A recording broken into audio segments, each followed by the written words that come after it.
Paz do Senhor Jesus, sejam muito bem-vindos aí de volta à nossa live. Nós tivemos aí alguns probleminhas técnicos, mas agora já está certinho para a gente continuar com o nosso assunto, que é o Setembro Amarelo, esse mês de produzir vida, que é o mês de prevenção e combate ao suicídio.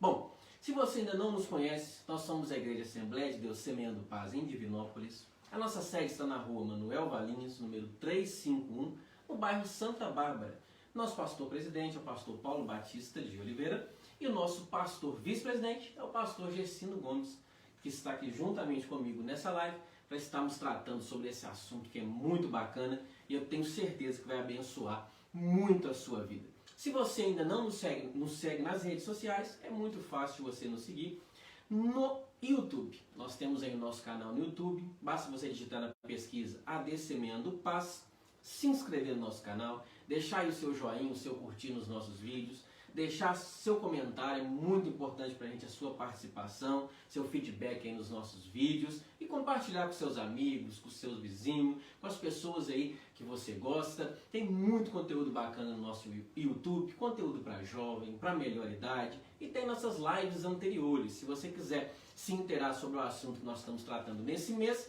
basta você pesquisar aí no YouTube, no nosso canal, a nossa live anterior que foi realizada na semana passada. Nós também temos um link pelo Facebook. Olha aí, só você digitar na pesquisa do Facebook, AD Semeando Paz, lá você vai encontrar a nossa página. E é muito bacana a nossa página pelo seguinte: se você ainda não nos acompanha, você vai perceber que nós estamos postando ali acerca da construção da nossa nova sede. Nós estamos aí já na fase de acabamento interno, né? Você pode estar acompanhando todo esse projeto através ali das nossas publicações na nossa página. E ali também tem um link para você nos ajudar, né, a abençoar essa obra, que vai ser uma bênção aqui para a cidade de Divinópolis. Só você entrar na nossa página aí, já curtir, não esquece de curtir a nossa página e já tem um linkzinho aí para você nos ajudar a realizar essa grande obra e esse grande projeto que vai ser uma bênção para a cidade de Divinópolis. Se você também quiser nos seguir pelo Instagram, é muito fácil, na pesquisa do Instagram, AD Semeando Paz. Se você estiver nos acompanhando aí pelo Facebook ou Instagram, já manda a sua pergunta, o seu comentário sobre esse assunto, que vai ser uma bênção. Nós temos certeza que vai abençoar e transformar muitas pessoas que possam estar assistindo essa nossa live. Então, já corre aí, já compartilha aí nas suas redes sociais, já manda para os seus amigos aí, para todo mundo assistir e ser abençoado através desse trabalho em nome de Jesus. Eu estou aqui com o pastor Gercino, para mais uma vez tratarmos sobre um assunto bastante relevante. Se você não conhece ele, o pastor Gercino é pastor vice-presidente da Assembleia de Deus Semeando Paz, além de pastor local na congregação do Catalão. Ele é escritor, conferencista, psicólogo, terapeuta familiar e de casais. Se você quiser conhecer um pouco do trabalho do pastor Gercino, é muito fácil também. As redes sociais dele é pelo Twitter, Gercino_L, pelo Instagram, @psicólogogercino e pelo Facebook, Gercino Gomes. Você vai estar aí vendo um pouquinho do trabalho dele e o senhor também tem feito atendimentos pelo WhatsApp, não é isso mesmo, pastor Gercino? Isso. Boa noite a todos, a paz do Senhor.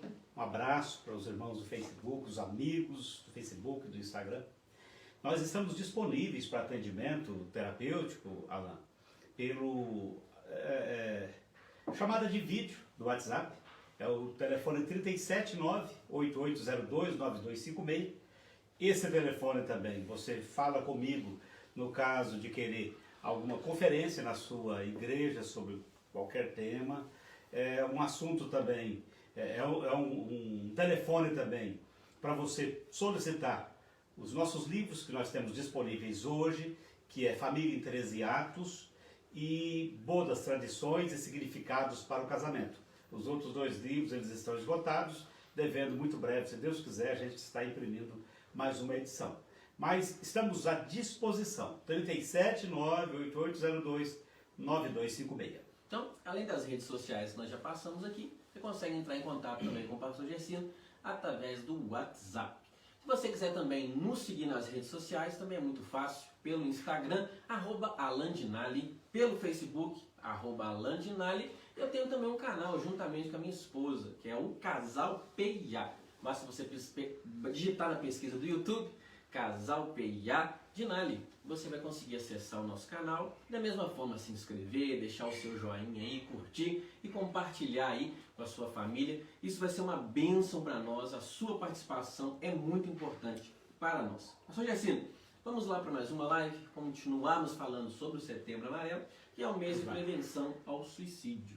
E nós estamos falando sobre essa questão do suicídio e hoje nós vamos falar um pouquinho sobre o contexto do suicídio. Nós sabemos que as tentativas de suicídio e a sua prática efetiva, muitas das vezes envolve uma grande dose de sofrimento, de tensão, de angústia e de desespero. E essa dor da alma ela pode ser real ou consequência de uma crise de natureza afetiva ou de uma conturbação mental, como, por exemplo, a depressão. Se esses estados alterados da mente vêm acompanhados do consumo de drogas e de álcool, a ação é potencializada significativamente, o que torna a atitude suicida praticamente inevitável. Na live de hoje nós vamos tratar sobre esse tema, o contexto do suicídio. Pastor Gercino, comenta pra gente um pouquinho aí acerca dessa questão. O que poderia levar uma pessoa então a se direcionar para tirar a sua vida, pastor Gercino? Em primeiro lugar, nós estamos falando de um tema tão sério e embora tão sério, ele pode ser evitado.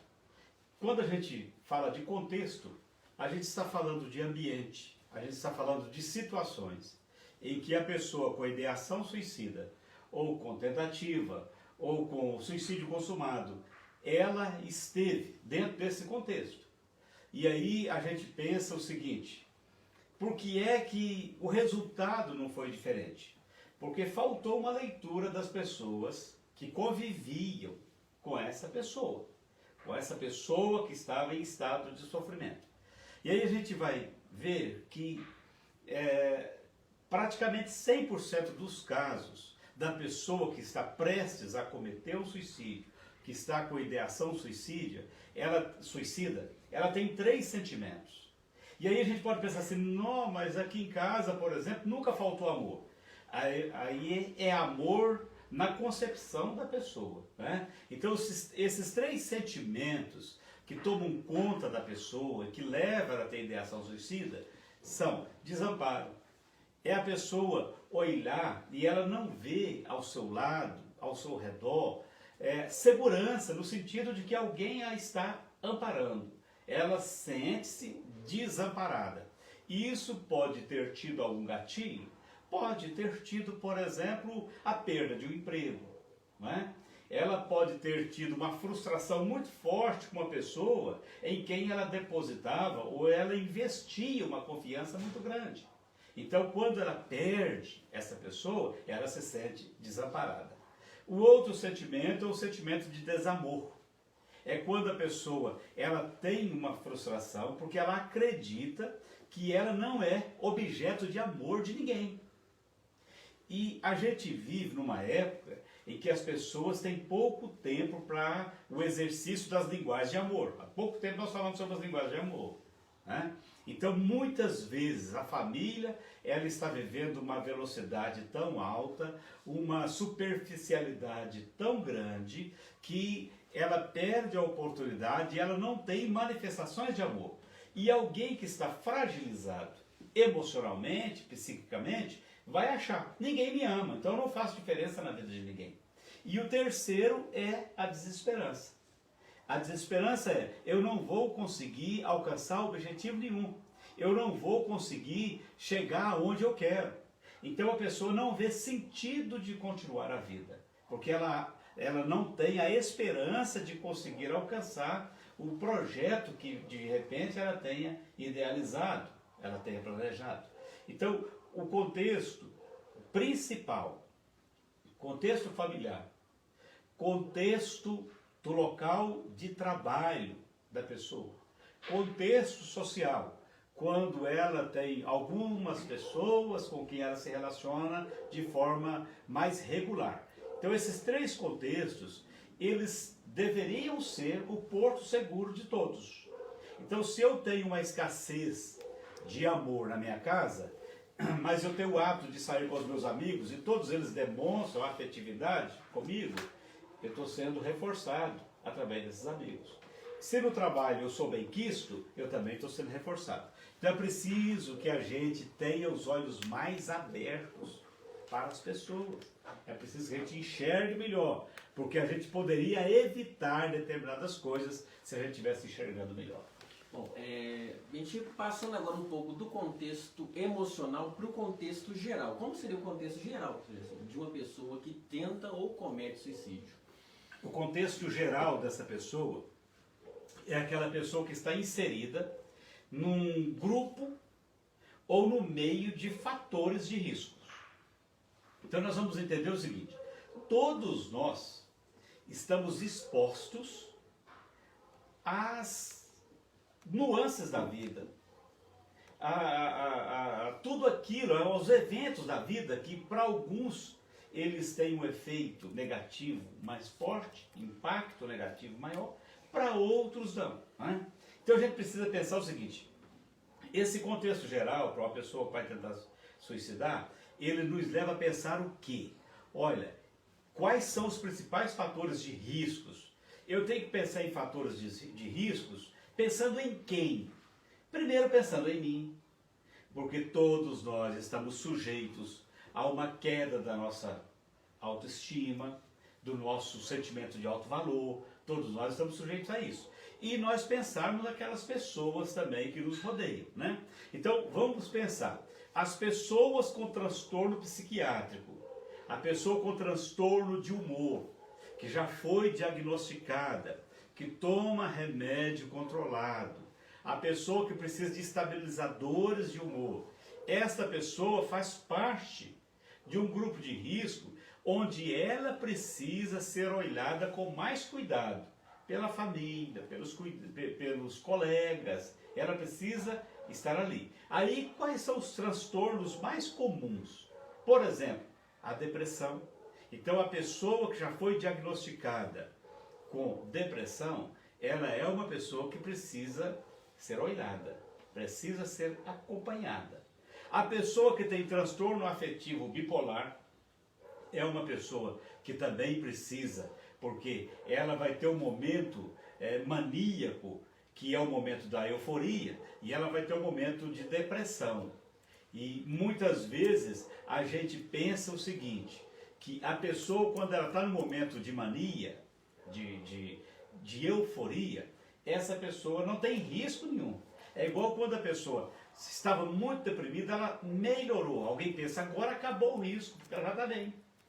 Às vezes ela estava tão deprimida que ela não conseguiria praticar um ato. Agora que ela está bem, agora ela tem força. Então é um momento que às vezes precisa e requer mais cuidado. Então o transtorno afetivo bipolar, ele mostra isso. Essa pessoa, um período aí de euforia, depois aquela euforia acaba e vem a depressão. Então é preciso que a gente esteja olhando isso.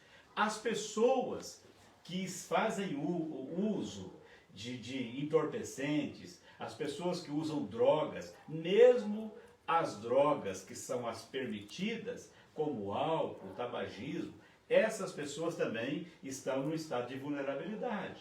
Então uma pessoa com utilização de droga, pessoa que usa uma droga que agita ela, vamos pensar, uma cocaína que agita essa pessoa, ela passa a ter uma coragem que ela em estado normal não teria. Aí ela faz coisas sem avaliar o risco. Né? E isso pode ocasionar também a automorte. Aí a gente tem que pensar também, nesse contexto, histórias de tentativas. Aquela pessoa que tentou, teve até uma pergunta aqui semana passada, se a pessoa tentar, significa que ela sempre vai tentar? Não significa isso. Mas também não significa que ela não vá tentar. Então é preciso que a gente tenha um cuidado e esteja sempre buscando informações. E aí não há nada melhor do que você verbalizar. E aí você observar e para o momento X você fazer a pergunta. Mas quais são os sinais que essa pessoa, dentro desse contexto, ela vai estar demonstrando? É uma pessoa que vai falar sobre querer se matar, é uma pessoa que vai estar, às vezes, falando coisas com conteúdo de despedida, a pessoa que vai estar falando, não, eu sou um peso para minha família, né? Eu só dou trabalho. É a pessoa que você vai observar que ela altera o comportamento.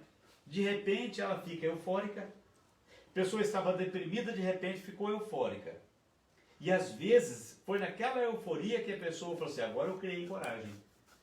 E aí ela começa a arrumar as coisas, ela começa a juntar documentos, ela começa a preparar as coisas para ela praticar o ato. Então essa alteração brusca de comportamento é um sinal que o contexto está dizendo, cuidado. Por isso é muito importante, se você estiver nos ouvindo, conhecer alguém que esteja, né, apresentando esses tipos de sintomas ou com algum desses transtornos psíquicos, né, pastor Gersinho? Ter essa atenção, esse cuidado especial. Porque às vezes a pessoa precisa conversar, desabafar, às vezes o seu posicionamento pode ajudar essa pessoa a não chegar ao extremo de tentar tirar a sua vida, né, pastor Gersinho? E é interessante, Alain, ainda existe um estigma muito forte sobre a pessoa com doença psiquiátrica. Ainda existe aquele negócio seguinte, é doido. E aí a gente pensa o seguinte, escuta, o que difere o neurologista do psiquiatra? E aí a pessoa conta que o filho foi no neurologista, mas tem receio de contar que foi no psiquiatra. E se ele contasse, de repente ele estava até arrumando gente que ajudasse ele a olhar. A diferença é que o neurologista, ele vai cuidar dessa parte neural. Ela vai cuidar dos nervos, ela vai cuidar do funcionamento, né, das sinapses que acontecem quando a gente está movimentando, etc. E o psiquiatra vai cuidar dos transtornos de humor. Então todos eles, ambos os casos falam de uma certa especificidade, fala de alguém que tem uma especialidade. Então não há mal nenhum eu falar, não, meu filho tem um transtorno. E aí a gente fica de olho nele, a gente cuida, a gente faz isso. Meu filho toma um remédio. Tem gente que se disser assim, não, meu filho está internado no Sersan. Ele pensa que aquilo ali, o mundo... Ele está internado lá porque lá é o local apropriado para que a medicação não tenha falha, não tenha uma interrupção. É igual antigamente falar que uma criança estava na APAE, frequentava a APAE.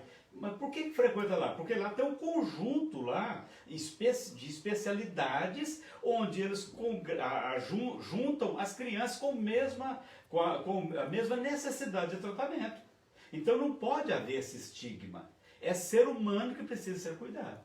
Por isso é muito importante, que às vezes a proteção não é a opção, né, pastor Gersinho? Não. Tem muitas pessoas que acham que estão protegendo, se omitindo. Né? Essa omissão ela é lesiva. Ela é negativa para o tratamento. Bom, tem um comentário aqui da Isabel Campos. Essas manifestações não devem ser interpretadas como ameaças nem como chantagens emocionais, mas sim como avisos de alerta para um risco real. Exatamente. Nós vamos falar depois. Como é que é o nome dela? Isabel Campos. Isabel, nós teremos ainda mais 2 lives dentro do Setembro Amarelo. A gente vai focar na próxima semana um pouco mais sobre depressão e de repente o transtorno afetivo bipolar, a gente fala um pouquinho dele na próxima live. Mas na última live a gente vai fazer um apanhado geral e aí a gente vai falar sobre os mitos. E aí então esse que ela falou acaba às vezes sendo como um mito. Não, cão que late não ladra. Se está falando é porque não vai fazer. É isso que ela falou. Muitas vezes é um pedido de socorro. Não é uma chantagem. Eu preciso buscar entender o que está acontecendo. Preciso ter esse cuidado. Bom, nós temos uma pergunta aqui do Marco César. A pessoa sobre o risco de suicídio costuma falar sobre morte e suicídio mais do que o comum? Costuma. E aí é que a gente tem que fazer a interpretação de como ela está falando. Porque uma coisa é nós discutirmos sobre o problema do suicídio, que é um problema de saúde pública, que é um problema gravíssimo, e a gente pensar o que a gente pode fazer, o que leva a pessoa a suicidar. A gente está conversando sobre um tema. Enquanto que a pessoa que está com a ideação suicida, ela está falando sobre algo que passa a ser uma opção para ela. Então a gente precisa entender. Ela está tendo essa fala como demonstração de uma possível opção, ou ela está apenas falando sobre um tema de maneira solta. A gente precisa fazer isso. Bom, e existem alguns comportamentos denunciantes, pastor Gessino, de quem está prestes a tentar tirar a própria vida? Existem diversos comportamentos, né? E tem alguns comportamentos que eles têm se manifestado muito hoje. E a gente precisa ter um cuidado sobre a questão da adolescência, por exemplo, que tem acontecido muito com os adolescentes, que é o comportamento autolesivo, que a gente pode chamar também de automutilação.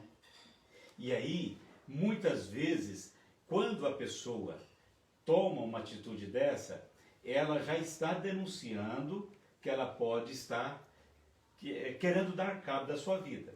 A pessoa que de repente ela foi diagnosticada com um transtorno, o médico deu um remédio lá, um ansiolítico, e ela se sentiu bem com aquele ansiolítico, e ela pensou assim, que bom seria se eu não acordasse. E aí, em vez dela tomar ela foi e tomou uma quantidade maior.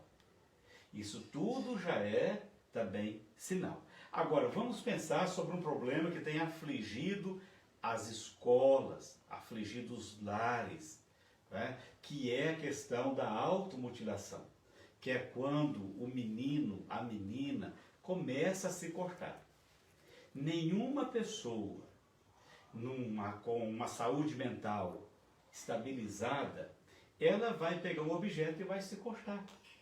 Então é preciso que as escolas chamem os pais. E aí as escolas precisam começar a entender determinados comportamentos. Nós estamos entrando no calor agora. E aí aquela menina ou aquele menino não deixa aquele moletom que está até aqui. Aquela menina que podia ir de short ou de uma roupa mais confortável, vai com uma calça de moletom para a escola, embora o calor. Muitas vezes pode estar querendo ocultar as marcas da automutilação. Então, cortar-se, queimar-se, saltar de um local relativamente elevado. Aí nós vamos lembrar que no processo de desenvolvimento do ser humano, o adolescente, ele não tem a mesma concepção de perigo que tem o adulto, que já vivenciou.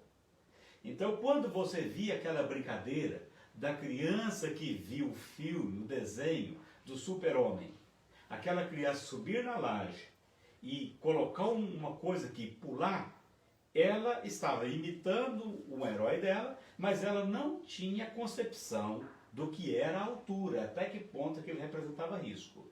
E muitas vezes esse adolescente, ele também não tem essa ideia. Ele pode pensar que ele está substituindo apenas a dor. E aí entra os pais perguntar, a professora perguntar, o que está acontecendo? Que sofrimento que essa criança está passando por ele, que está levando ela a se cortar?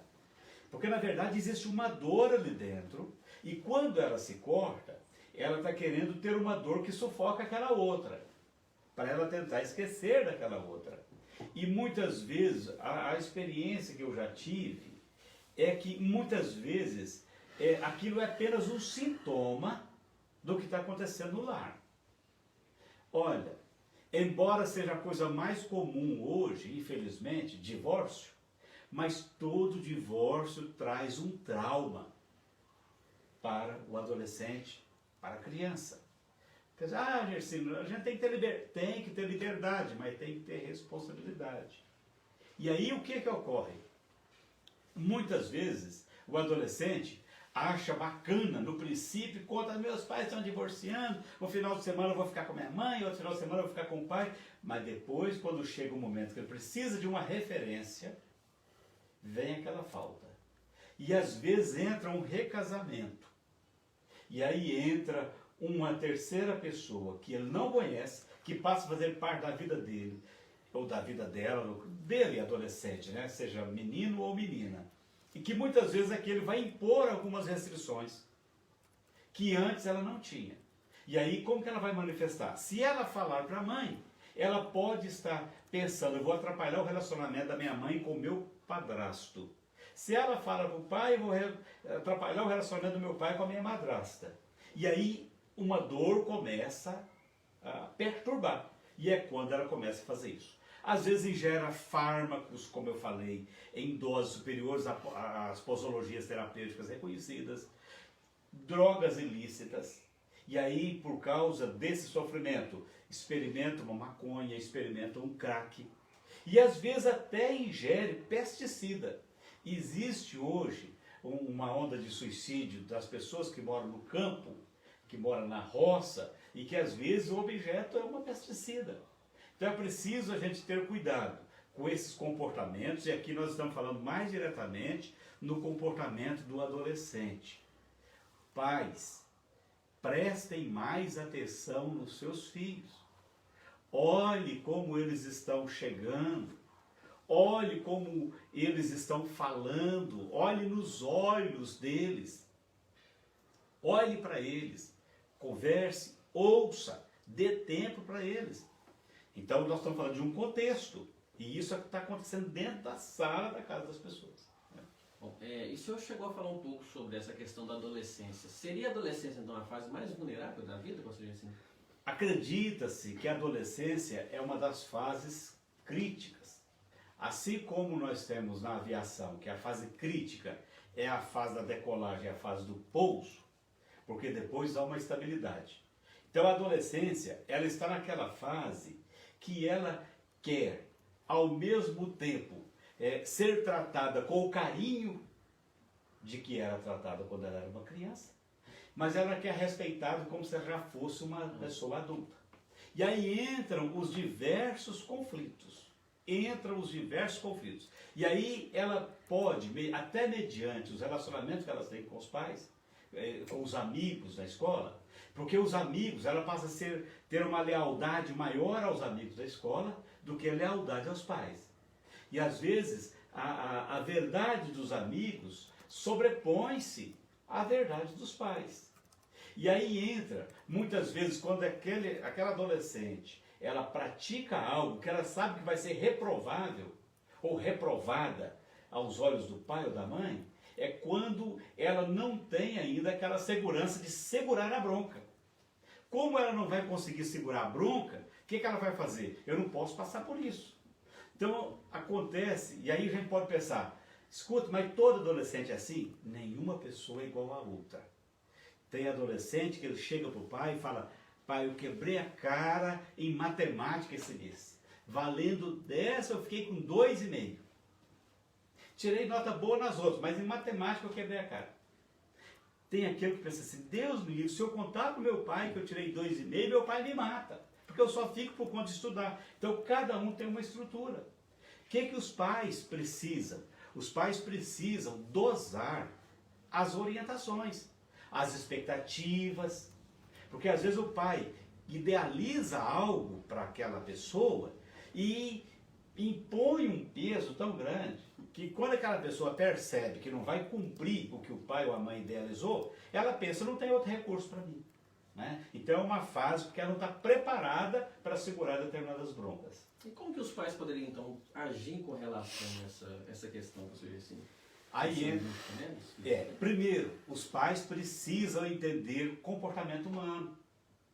Os pais precisam entender como que o ser humano funciona, até que ponto eu posso esperar do meu filho, até que ponto eu estou sendo um educador ou eu estou sendo um chefe.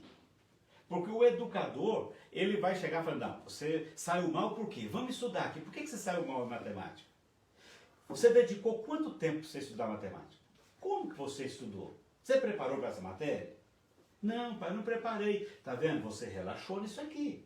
Então você agora sabe que você precisa dedicar-se um pouco mais. Então é preciso que a gente faça, que o pai tenha esse entendimento, que os pais tenham esse entendimento. E aí entra capacidade de diálogo. E hoje, às vezes, nós temos pais que falam assim, mas meu pai nunca conversou comigo, meu pai não sabia falar comigo. Escuta, meu amigo, se vira. É a hora de você aprender, porque você não pode querer que o seu filho repita você. Seu filho precisa ser melhor do que você. Sua filha precisa ser melhor do que você. Você precisa ser melhor do que o seu pai na educação. E às vezes os pais impõem tantas barreiras que os filhos não têm liberdade de contar para eles as coisas. Então, quando o filho faz algo que era reprovado, o filho não vê outra alternativa senão fugir da responsabilidade. Enquanto que ele poderia chegar e dizer, pai, vamos conversar aqui. Pisei na bola. Me perdoa e eu prometo que eu não vou fazer isso mais. O pai tem que estar aberto para ouvir isso aí do filho. E não achar que o filho passou a ser a pior pessoa do mundo. Né? Tem que estar pronto para isso. E a gente sabe que provavelmente a gente vai ter muitos pais que estão acompanhando essa live, pastor Gersinho. Quais seriam então os fatores de alerta, né? Exato. Com relação a crianças e adolescentes, para que os pais possam ter um cuidado especial com relação a esse tema? Vamos lembrar de uma coisa, de um fator que a gente até falou na live passada, que foi o evento da maldita baleia azul. Né? Então vamos imaginar, os pais, eles precisam perceber as alterações de comportamento dos filhos. Os pais precisam entender isso. Então eu preciso conhecer os meus filhos a ponto de saber, meu filho está agitado demais, velho. Ou meu filho não sai do quarto tem 3 dias. Não é possível, tem alguma coisa errada. E aí tem pais que às vezes se os filhos passarem 3, 4 dias no quarto, os pais não notam. Aí, se eles não são capazes de notar nem isso, eles vão ser capazes de notar sentimento de tristeza, sentimento de irritação? Não vão tentar isso. Né? Então, os pais precisam olhar a tentativa prévia de suicídio. Filho já tentou. O negócio é tão engraçado. Eu ouvi uma cientista contando o seguinte, que o suicídio ele existe, inclusive, em crianças. Inclusive em crianças. Aí ela conta uma história de uma criança. Ela falou assim, é claro que eu estou falando de um caso que é uma exceção. Uma menina de 4 anos de idade. A mãe deu uma bronca da menina, sobe para o seu quarto. De 4 anos de idade. A menina subiu para o quarto. A mãe não ouviu mais barulho. Quando foi lá, a menina estava enforcada no fio da cortina. Então é preciso a gente entender que esse tipo de coisa pode perfeitamente acontecer. Então nós estamos tratando de humanos. Humanos que têm sentimentos, humanos que têm reações.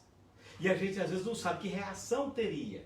O que eu preciso fazer? Eu preciso cuidar, preciso acompanhar, fazer o pós. Né? Dei uma bronca, pós-bronca. O que eu vou fazer? De vez em quando eu vou dar uma olhadinha. Como é que recebeu a bronca? Como é que sentiu? Né? Eu preciso ver a questão de relatos de violência psicológica. Então, às vezes, a criança sofreu uma violência psicológica em casa, sofreu na escola, uma criança que sofreu agressão verbal, agressão física, agressão sexual, uma criança que foi negligenciada. Essa criança, ela é suscetível a, de repente, ela tomar uma atitude dessa. Né? Depois nós temos que ver, hoje, mais do que nunca, as crianças têm acesso ao álcool muito cedo têm acesso ao álcool. E os estabelecimentos comerciais, eu não imagino que eles façam nenhum filtro. Vamos chegar, esse ano não tivemos, né? Mas vamos pensar, na nossa cidade, a exposição agropecuária, a festa, as 2 festas mais importantes. Festa da cerveja. Rapaz, você vê adolescente com garrafinha de bebida. Eu estava conversando com a Marta hoje, quando a gente saiu de manhã, eu fico abismado. Eu saio da igreja no domingo, depois da escola dominical, e aí vamos comprar alguma coisa para o almoço. Aí eu estou na fila do caixa. Se tiver 3, 4 pessoas na minha frente, eu já fiz esse teste. Você tem cada um com 11, 12 latões de cerveja levando para casa. Cada latão com 480 ml, parece. A pessoa toma 5 litros de cerveja no final de semana na casa dele. Os filhos expostos a isso. Esse filho, na pré-adolescência, já vai começar a usar o álcool. Então essa criança, quando ela tiver as primeiras frustrações, ela pode ter um coma alcoólico. E aí, qual é a responsabilidade dos pais? né? Então é preciso que os pais também vejam a questão do histórico familiar do suicídio, porque existe uma questão mental, de saúde mental, e nós que cremos na Bíblia Sagrada, nós sabemos que existe também uma questão espiritual.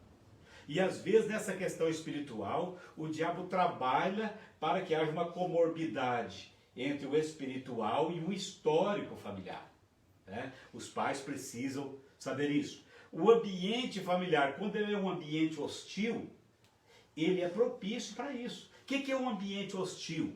É um pai grosseiro, é uma mãe grosseira, são pessoas que não se respeitam dentro de casa, são pessoas que xingam palavrões dentro de casa, são pessoas que não se respeitam dentro de casa. O ambiente, ele passa a ser um ambiente que prepara a pessoa para a agressividade.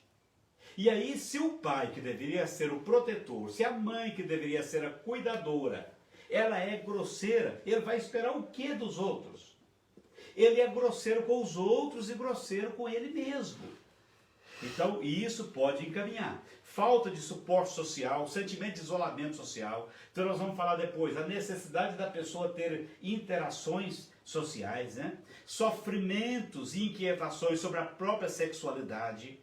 Então, as pessoas que têm dúvida quanto à sua sexualidade são pessoas que vivem um conflito permanente. Um conflito permanente. Porque muitas vezes algumas mensagens são passadas via mídia social como se tudo fosse maravilhoso. Como se tudo fosse maravilhoso. Deixa eu falar de maneira clara. A pessoa fala, sai do armário, eu saí, foi maravilhoso. Cada pessoa que está dentro do armário tem uma estrutura psíquica. Estando dentro ou fora do armário, essa pessoa tem uma estrutura diferente da outra. É uma irresponsabilidade. A propaganda de que deve-se sair do armário, sendo que às vezes a pessoa não tem uma estrutura psíquica para suportar, às vezes, uma frustração familiar. Ah, mas a família é que não deve fazer isso ou aquilo. Então nós devemos então consertar a família que o mundo está querendo destruir. Vamos consertar a família, dar saúde psíquica e espiritual para a família. Então é preciso a gente entender isso, que são fatores que os pais devem dar a maior atenção no que diz respeito ao tratamento com os filhos. Bom, nós temos algumas participações aqui, algumas perguntas, pastor Gessim. A Jéssica mandou o seguinte: é sinal de pensamento suicida se isolar, não atender a telefonemas, interagir menos nas redes sociais, ficar em casa ou fechar em seu quarto, reduzindo ou cancelando as atividades sociais, principalmente aquelas que costumava e gostava de fazer? É um sinal de possível depressão. Então, o afastamento reflexivo, que é quando a pessoa diz o seguinte, quer saber de uma coisa? Eu estou saindo do Face, eu estou saindo do Instagram, estou saindo de tudo porque eu perdi minha vida cuidando, só olhando isso.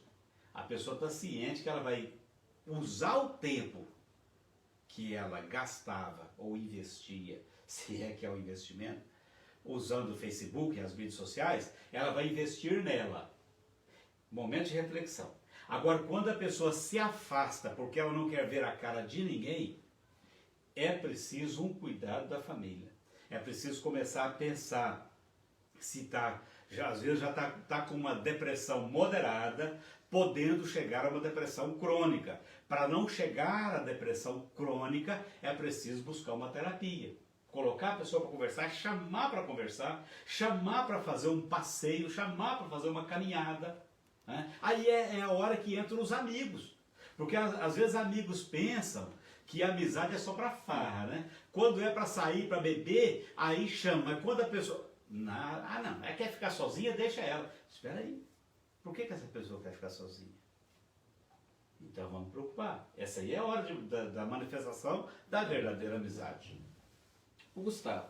Meu amigo está com umas conversas depressivas e parece que ele quer atentar contra a sua própria vida. Ele está sofrendo com conflitos familiares e a perda de um ente querido. Como que eu posso ajudá-lo?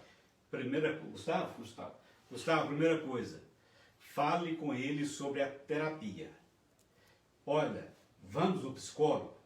E aí, se ele disser assim, mas psicólogo é coisa de louco, você fala assim, não, eu vou com você. Eu vou marcar para você. Todo mundo consulta um psicólogo, todo mundo faz terapia. É a coisa mais comum que tem. É uma oportunidade que você tem para você colocar tudo para fora, sem o risco de julgamento moral. Ninguém vai estar te julgando lá, você vai ser ouvido. Então é preciso, Gustavo, que você insista um pouco mais. Se ele, mesmo você insistindo, se ele não quiser, você vai ter que investir tempo nesse amigo seu, tá, Gustavo? Você vai ter que investir um pouco de tempo nele. E aí, se for o caso, você fala, ó, sabe uma coisa? Eu acho que quem está precisando de um psicólogo sou eu. Porque eu quero te ajudar e não estou dando conta. Então eu vou procurar um psicólogo para mim, para eu saber como é que eu posso te ajudar. Para ver se você faz ele entender o quanto que é sério os sinais que ele está manifestando. Bom, e se você também quiser acessar, a gente deixou aí no link na descrição do nosso vídeo, tem na descrição do Instagram também, na bio, o endereço e o link do Centro de Valorização da Vida. CVV. www.cvv.org.br. Que pode ser por chat, que pode ser por telefone, que pode ser no site, etc, etc. Não é? Então, se você Então, precisar de ajuda, né, pastor? só lance mão de todos os recursos que você puder.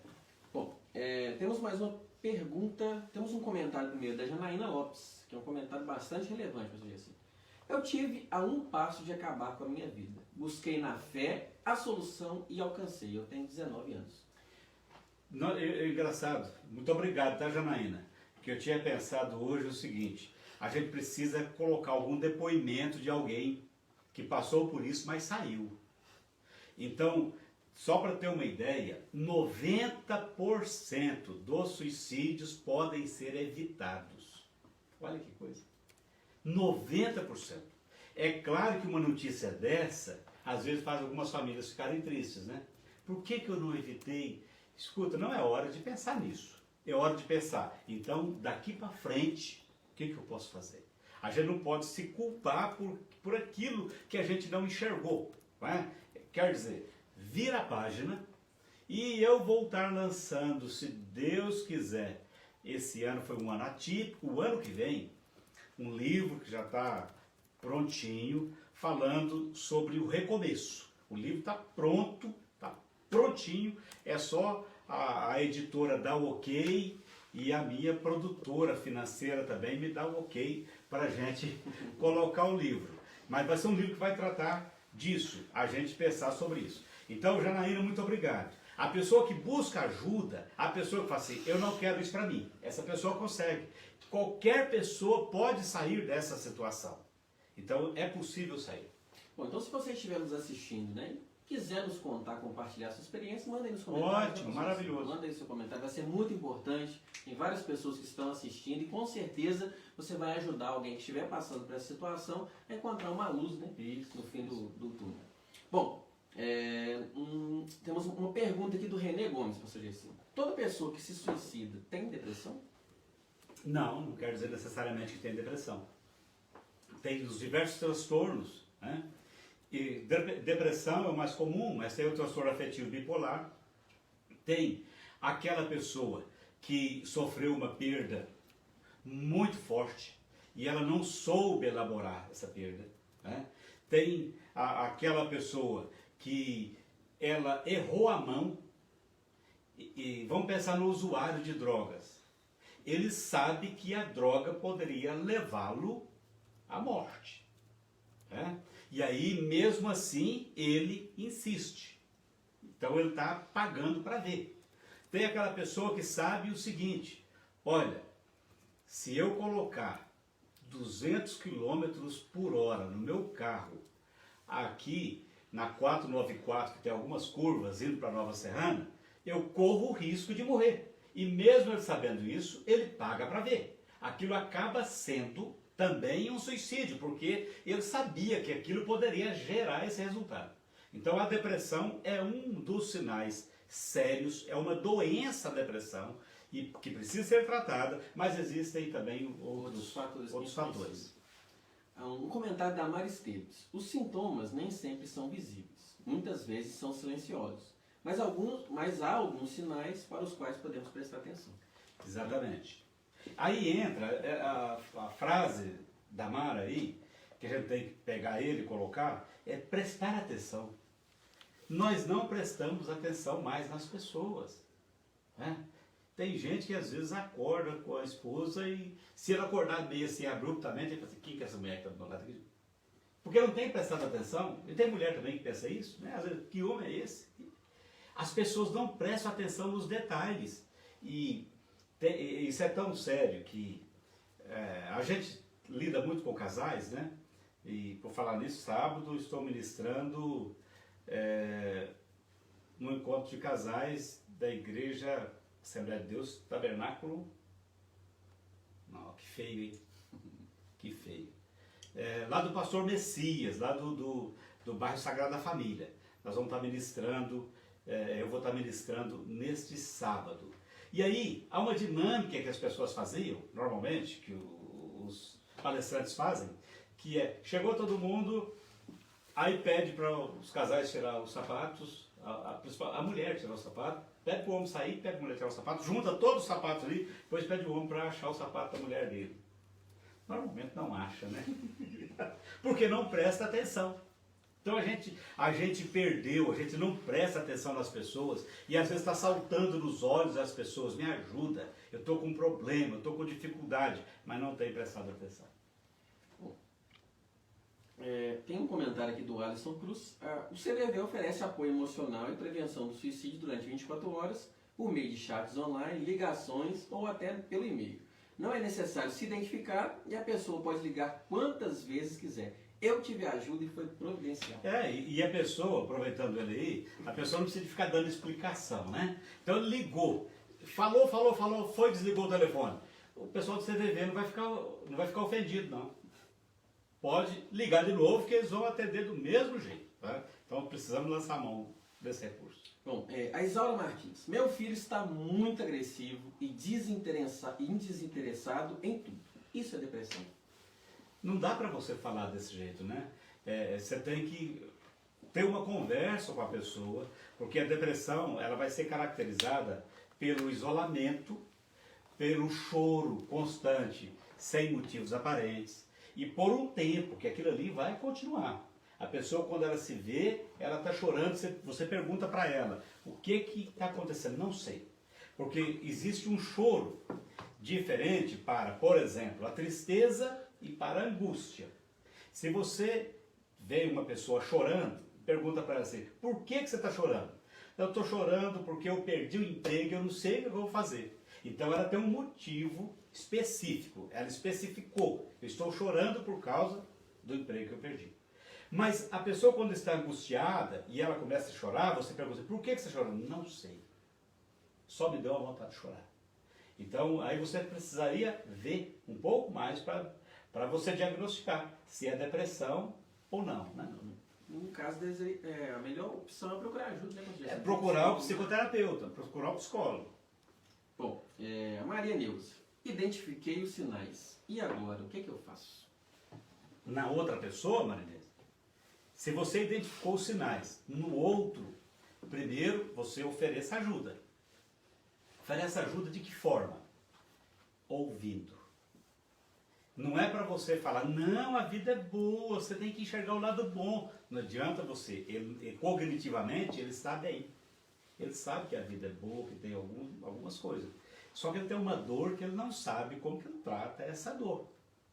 E às vezes essa dor, ele consegue se livrar dela, ele falando. Então é hora de chegar, detector, fala, escuta, você está passando por alguma dificuldade? Você quer conversar sobre algum assunto que de repente você não tem conversado? Comece a instigar a pessoa, comece a instigar. Depois que a pessoa fala, ela já vai começar a se sentir aliviada. E aí, depois que ela já teve a liberdade de falar tudo, você fala, em algum momento você pensou em tirar a sua vida? Não, eu estou pensando. É uma opção. Você precisa de uma ajuda profissional. Eu posso te ajudar a procurar um psicólogo? E aí, muitas vezes, o que vai acontecer? Dependendo do estado que a pessoa estiver, o psicólogo pode encaminhar essa pessoa para o psiquiatra. O psiquiatra, quando ele receber essa pessoa, ele vai diagnosticar qualquer de um transtorno, por exemplo, esse psiquiatra vai tratar essa pessoa farmacologicamente e vai indicar psicoterapia. Então a pessoa vai estar tratando com tratamento medicamentoso e vai estar tratando também com a psicoterapia. E aí eu ofereci para ouvir, eu me dispus a ir ao psicólogo, agora eu vou ficar de olho, vendo como que está evoluindo. Dependendo das coisas. Se é pessoa de dentro da sua casa, você tem que vigiar essa pessoa mais. Se não é uma pessoa, peça ajuda de outros para te ajudar. Bom, retomando as nossas perguntas, professor Gersinho, e o que é mais importante então para se atentar? Primeiro, reconhecer em si mesmo os sinais e reconhecer nos outros, que é o que ela acabou de falar. Né? Procurar os atendimentos de urgência relacionados ao suicídio. O suicídio ele aumentou na pandemia. Né? Então, antigamente, porque o que acontecia? Aí a gente acaba entrando num meandro aí que não é o nosso objetivo. Muitas vezes a pessoa tinha problemas sérios para resolver, mas ele saía de manhã, trabalhava o dia inteiro, chegava à noite. Então ele teve 12 horas entre sair de casa, trabalhar e voltar para casa, 12 horas para mudar o foco. No Fique em Casa, essa pessoa não teve como mudar o foco.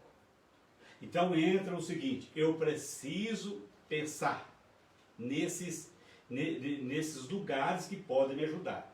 Quem é que cuida disso? Da rede SUS? Quem cuida disso é o CAPS.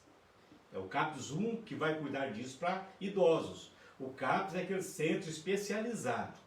Então você vai no CAPS e o CAPS às vezes tem, ele próprio, dependendo de onde a pessoa estiver, ali vai ter um psicólogo.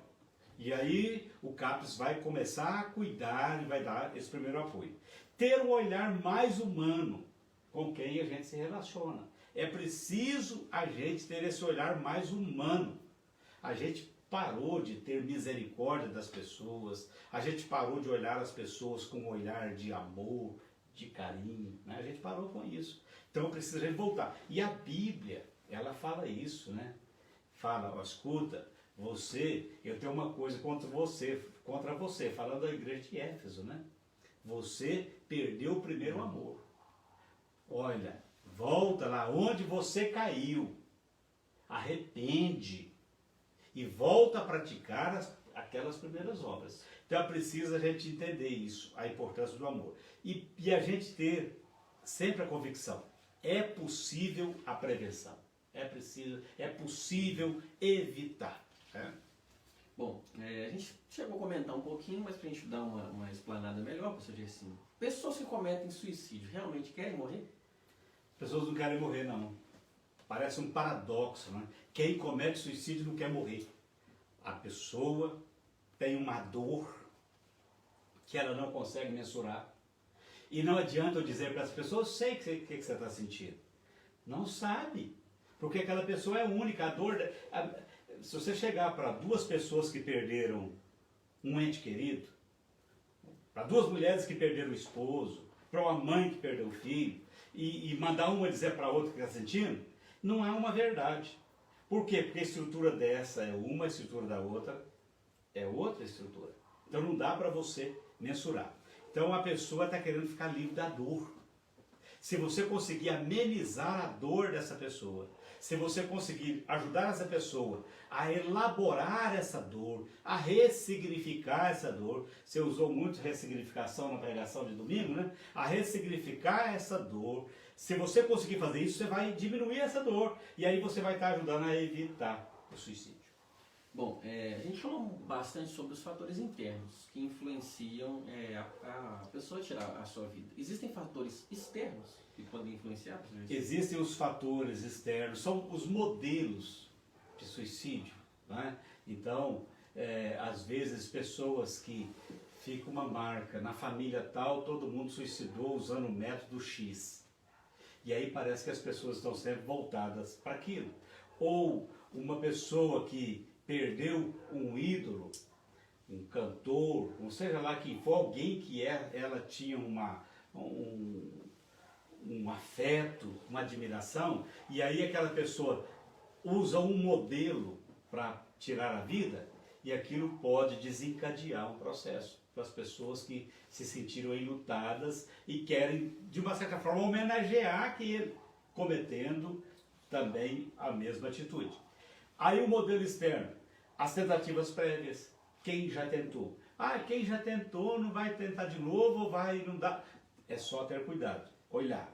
Ameaça ou ideação com plano pormenorizado, elaborado, são fatores que estão demonstrando. Se eu percebo que tem algo junto dos pertences dessa pessoa que estão relacionados, são fatores também que vão ajudar nesse aspecto de impulsionar para aquilo, né?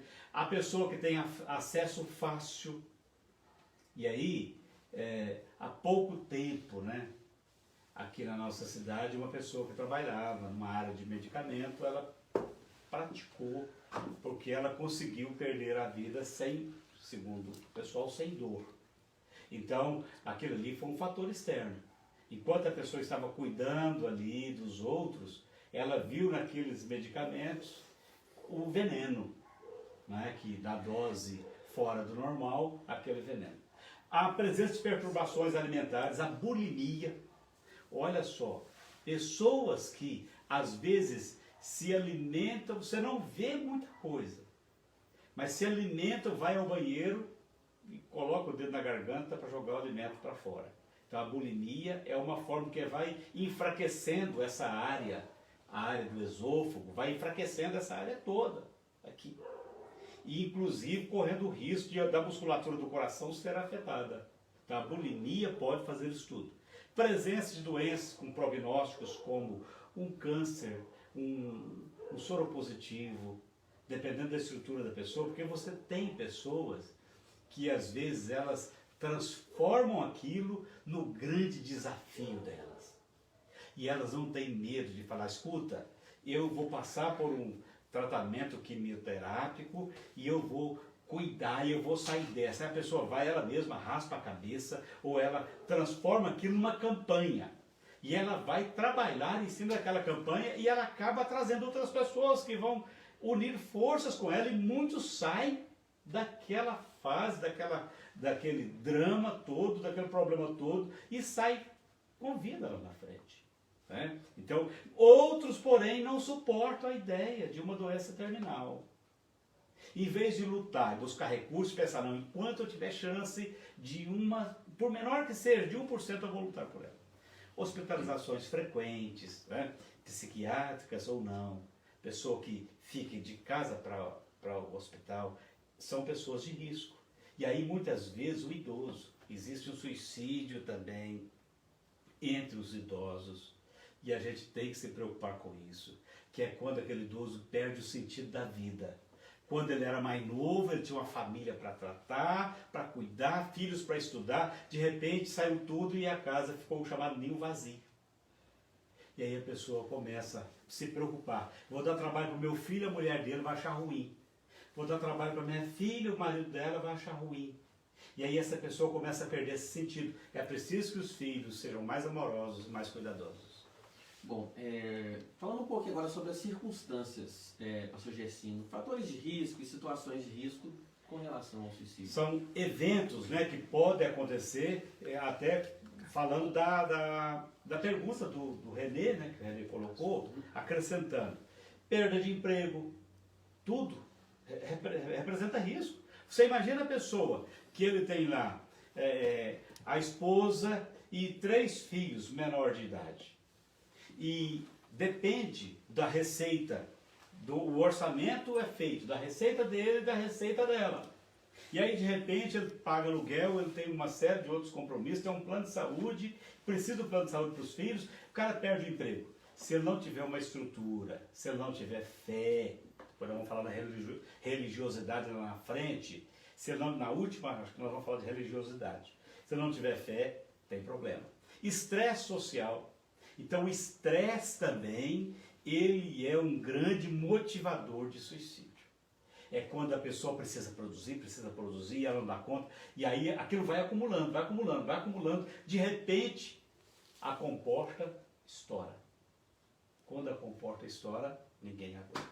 Vamos mandar um abraço pessoal do Pedir o pessoal do Instagram aqui. Já estamos indo para as considerações finais no Facebook. Corre lá para você assistir a gente lá. É semana que vem, hein? Segunda? Segunda-feira, semana que vem. Segunda-feira, 20 horas. Um abraço para você e Deus abençoe. Deus abençoe. Traumas como abuso físico, abuso sexual, tudo isso. Perdas pessoais, exposição ao suicídio de outras pessoas, doença física crônica, que nós já falamos lá, sentimento de baixa autoestima, de desesperança, acesso aos meios para conseguir o mal. Né? Então é preciso se pensar nisso tudo. Bom, pastor Gercino, para a gente poder ir para as nossas considerações finais, falando um pouco, a gente falou bastante sobre adolescência e criança, um pouco sobre adultos, né? Alguns sinais de alertas mais comuns, além dos que a gente já mencionou, quais poderiam ser? Um que foi falado aqui, isolamento afetivo e sentimento de solidão.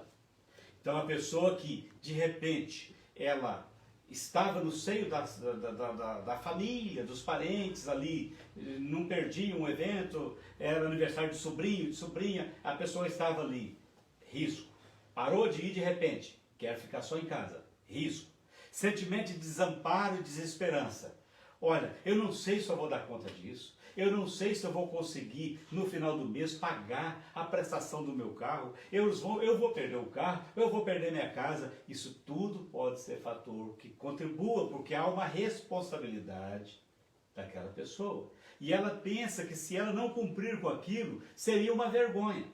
Né? Então ela precisa elaborar isso e pensar um pouco melhor. Todo mundo passa por crises. E aí entra a minha capacidade de negociação. Chega lá e fala, escuta, eu preciso rever esse contrato aqui, porque eu não vou dar conta de pagar nos próximos 3 meses. A pessoa precisa fazer isso. Autodesvalorização, eu não sirvo para nada, eu não produzo nada, etc. Aquisição de meios para morrer de suicídio. Crise existencial, para que a gente existe? A gente e o animal é a mesma coisa, morreu, acabou. Exposição frequente a situações de risco. Então é preciso que você entenda o seguinte, você é criatura, é criação de Deus.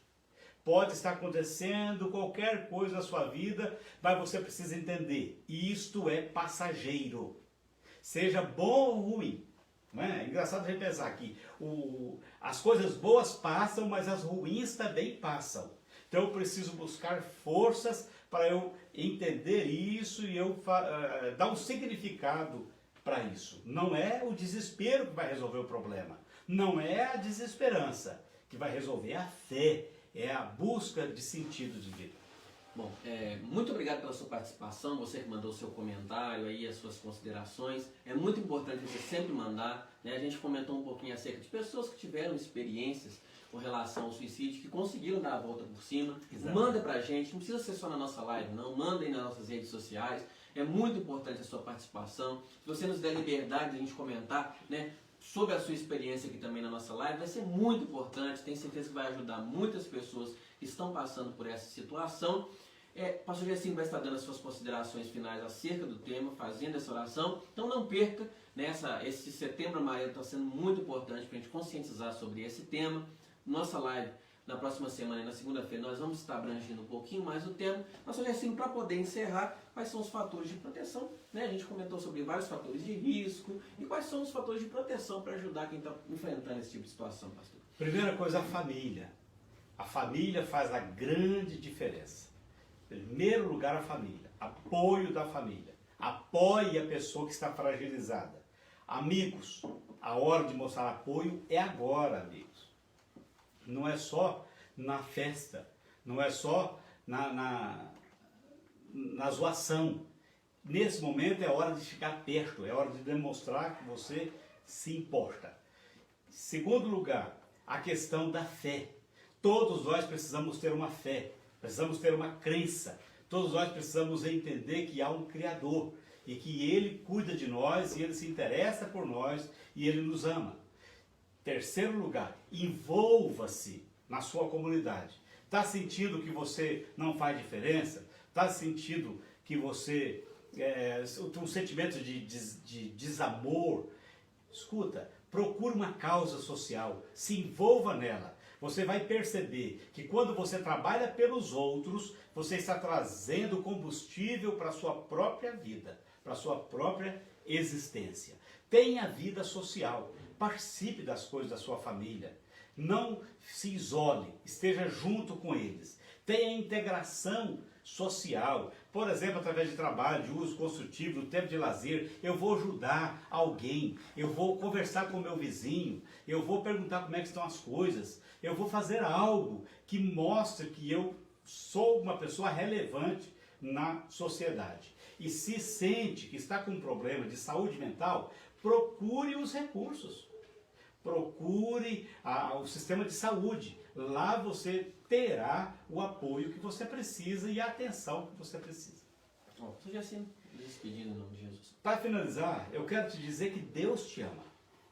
Que Jesus Cristo entregou a vida dele pela sua.